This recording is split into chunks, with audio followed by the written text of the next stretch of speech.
Coach re-emphasized every game's a championship game.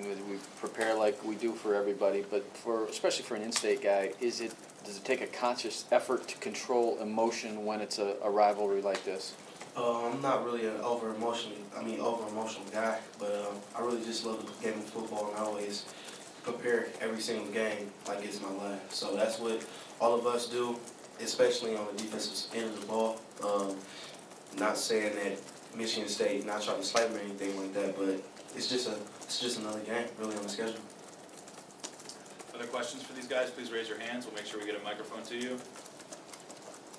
Go back to Chris here in the front left.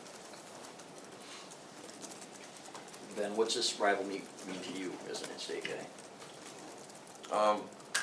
You know, I mean, as everyone knows, I was a kid, I was a hockey player, but when I first got to college and, you know, hearing about it from Taylor Lewan and Mike Schofield and Elliot Mueller and, you know, what the rivalry meant to them, it just kind of like just set the standard for what the rivalry is. But at the same time, as a team, we got to focus on this week just like we do every week. It's just another obstacle that we have to get across that's going to take us to our end goal. And, you know, that's just to win as many games as we can and be the best that we can and play the best of our game. So I think as a team we've done really good about that this season, and you know, we're really proud of the guys of how they handle every game. Front row, just to the right, Larry.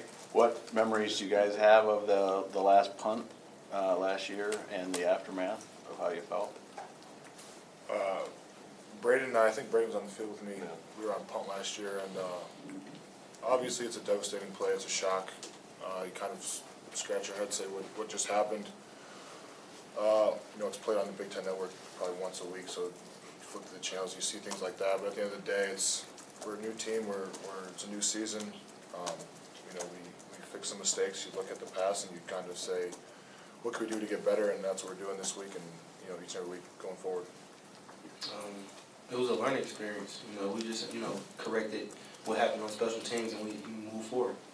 Coach Harbaugh always talked about we're going to handle this better than any other team could ever handle it. So he was right. We just go on and play, you know, the remainder of our games, and looking to this year, we just try to go out there and execute in East Lansing. Ben?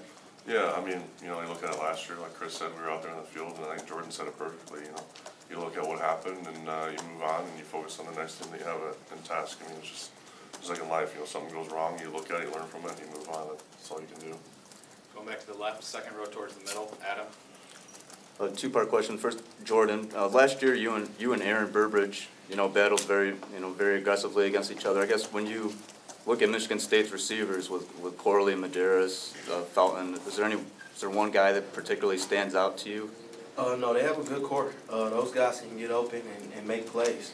They've been doing it, you know, the whole year. So definitely go out there and just go out there and execute like I would any other game. Prepare like as intensely as I would any other game. And either for you or Chris, I mean, their offensive line has lost some pieces, a young quarterback. How much do you guys think about that as far as, you know, a pressure point of the game, getting to a young quarterback, getting to a struggling offense? Whether they're a struggling offense or an offense that's been dominating the whole year, we, as a defense, and Coach Brown's philosophy is to be aggressive. Our goal each week is to hit the quarterback as many times as possible, get to their face, disrupt the pass, get sacks, get pressures, get knockdowns. As a defensive line, that's what we look for. So at the end of the day, it doesn't matter if they're, like I said, first-round pick or a struggling offense. Our mentality is the same each and every week. We've got time for a couple more. Going to the back left, Matt. Ben, what's the biggest adjustment going back to tackle? And as a former hockey player, how much does your footwork in that sport help you translate to footwork as an offensive lineman?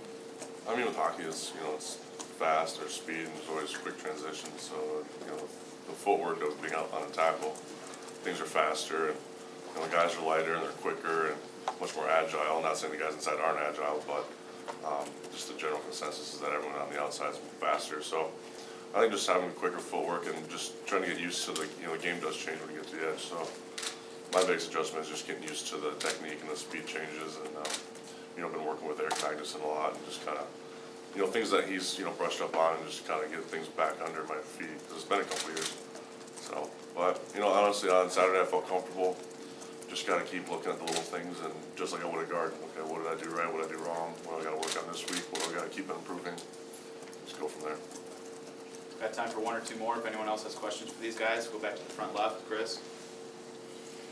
I know you said it's just another game, but isn't it important as seniors to start turning the tide on the rivalry games, and would be like the first big step toward that, right? It's important for every game.